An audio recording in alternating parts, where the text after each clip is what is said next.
Empezamos el tutorial de la unidad didáctica de los plásticos. ¿Cuántos objetos hechos de plástico conoces? ¿Qué es el plástico? Con estas preguntas vamos a empezar este tema que es realmente interesante. Para ver la importancia que ha cobrado el plástico en nuestra vida, no hay más que mirar a nuestro alrededor. Estemos donde estemos, seguro vemos varios objetos hechos de plástico.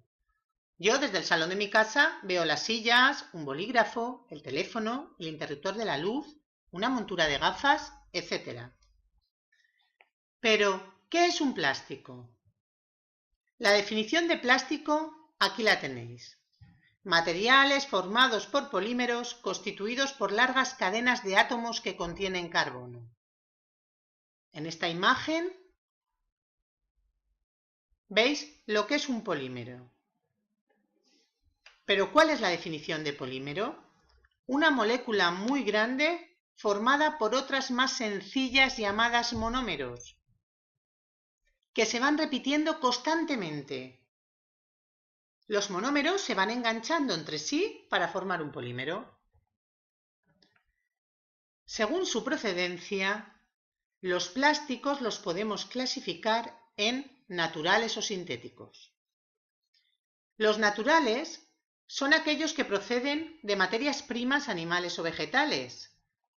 Por ejemplo, del árbol conocido como Hevea brasiliensis o de una planta llamada diente de león se obtiene el látex y este se utiliza para fabricar caucho. En esta imagen veis el árbol del cual se obtiene el látex. La caseína es una fosfoproteína presente en la leche. Sería un plástico de origen natural animal.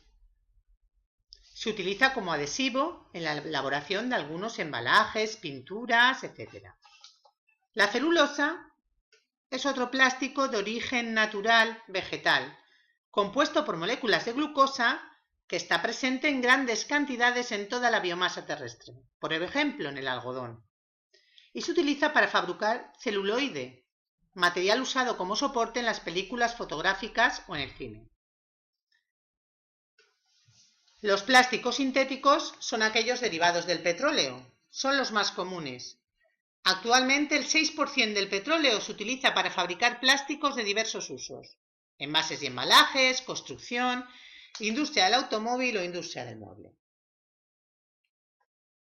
La transformación industrial de estas materias primas o compuestos en plásticos se denomina polimerización. En este proceso se van uniendo las moléculas más pequeñas entre sí para ir formando moléculas cada vez más grandes. Cadenas muy largas que son los polímeros de los que están formados los plásticos. La polimerización puede darse por adición o por condensación. En la adición se conserva el mismo número de átomos que en el monómero inicial, en la unidad de repetición, mientras que en la condensación, la unidad de repetición del polímero contiene menor número de átomos que el monómero inicial, debido a la formación de productos secundarios durante la reacción, como el agua, entre otros. Es decir, que parte de la molécula del monómero se pierde cuando el monómero pasa a formar parte del polímero. Esta parte que se pierde, por lo general, es una molécula pequeña, como el agua o el ácido clorhídrico. Durante la fabricación de los plásticos se añaden las denominadas cargas. Se trata de materiales como la fibra de vidrio, las fibras textiles, la sílice, el serrín, que además de reducir los costes de producción, potencian algunas propiedades de la materia prima o compuestos iniciales. En principio, una carga no debería de interferir demasiado en las propiedades iniciales del polímero y se debe dispersar en el mismo con facilidad. Los aditivos son aquellas sustancias que se dispersan físicamente en un polímero sin afectar a su estructura molecular. La incorporación de estos aditivos pueden alterar considerablemente las propiedades del material. Por ejemplo, en el caucho, según los aditivos que se añaden, se pueden obtener neumáticos, una goma de borrar, la suela de unas zapatillas, etc. Hay muchos tipos de aditivos: plastificantes, estabilizantes, lubricantes, pigmentos para dar color, clasificados según las propiedades que le confieren o potencian al polímero.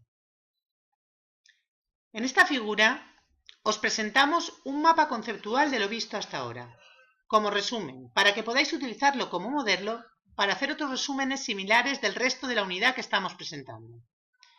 Es el momento de hacer una pausa y analizar lo visto hasta ahora, anotar las dudas o las preguntas que os hayan surgido para verlas en clase en la próxima sesión. Continuamos con las aplicaciones que se dan a los diferentes plásticos.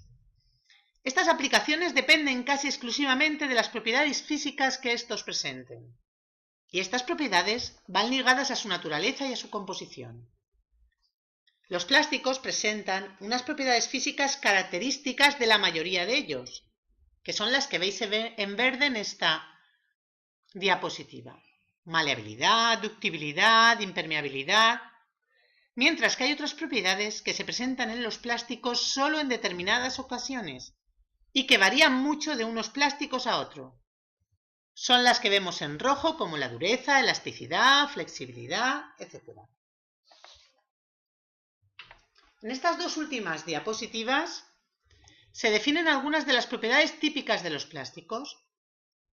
A lo largo de esta unidad, en la visita que realizaremos a la empresa Implas, veremos cómo se determinan estas propiedades, qué tipos de ensayos se pueden realizar sobre los plásticos para cuantificarlas. Por último, recordaros que podéis visionar el vídeo tantas veces como queráis. Si hay algo que no os haya quedado claro y que todas las dudas que os hayan surgido las veremos en clase en la próxima sesión. Un saludo para todos.